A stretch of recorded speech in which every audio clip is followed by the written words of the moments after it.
Welcome back. Ralph Wilson Jr. had little connection to Western New York before he brought the Bills here more than 50 years ago.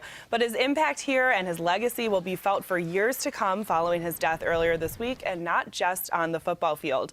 The late owner believed in giving back to the community that supported his football team, donating millions to causes such as Hospice Buffalo and Roswell Park Cancer Institute. Right now we're bringing in Dr. Candace Johnson, the deputy director for Roswell Park. She's on the couch right now to describe a little bit about the legacy that he'll leave at Roswell Park.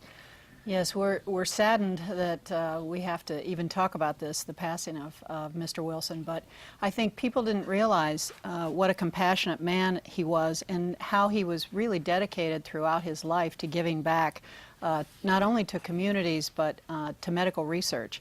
He started the Medical Research Foundation in 1999, and he put together 6 organizations around the country, and we were the predominant cancer center and the only organization in the state of New York, in Buffalo.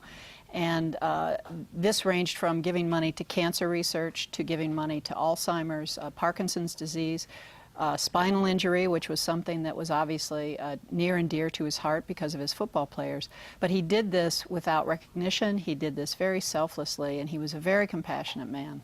And just recently, he made another charitable donation, $1 million for a new chemotherapy unit. Yes, he had a great compassion for cancer patients, and he recently gave us $1 million.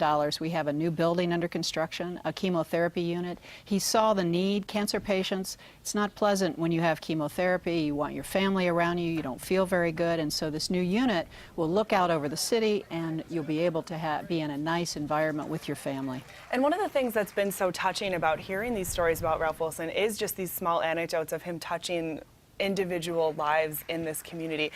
Have you heard any stories from Roswell Park of him impacting a specific patient, or how do you think he'll be remembered in the hallways there? Well, I think everyone, his name will bear, the chemotherapy unit will bear his name. He was never much about the name. He was never much about the publicity associated, but he had a real thirst for trying to understand science. Many of the things that scientists do, it's difficult to explain to the lay person, but he wanted to understand this.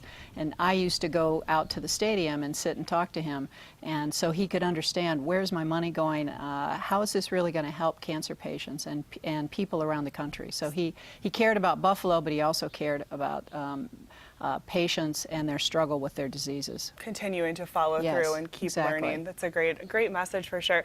You mentioned before that he was specifically interested in spinal injuries and the ones that impacted his own players. Can you elaborate a little bit more about that? Well, he had the Miami Stroke Institute is one of the preeminent ones in the world, and he gave considerable dollars to them and wanted to further the research surrounding when players are injured.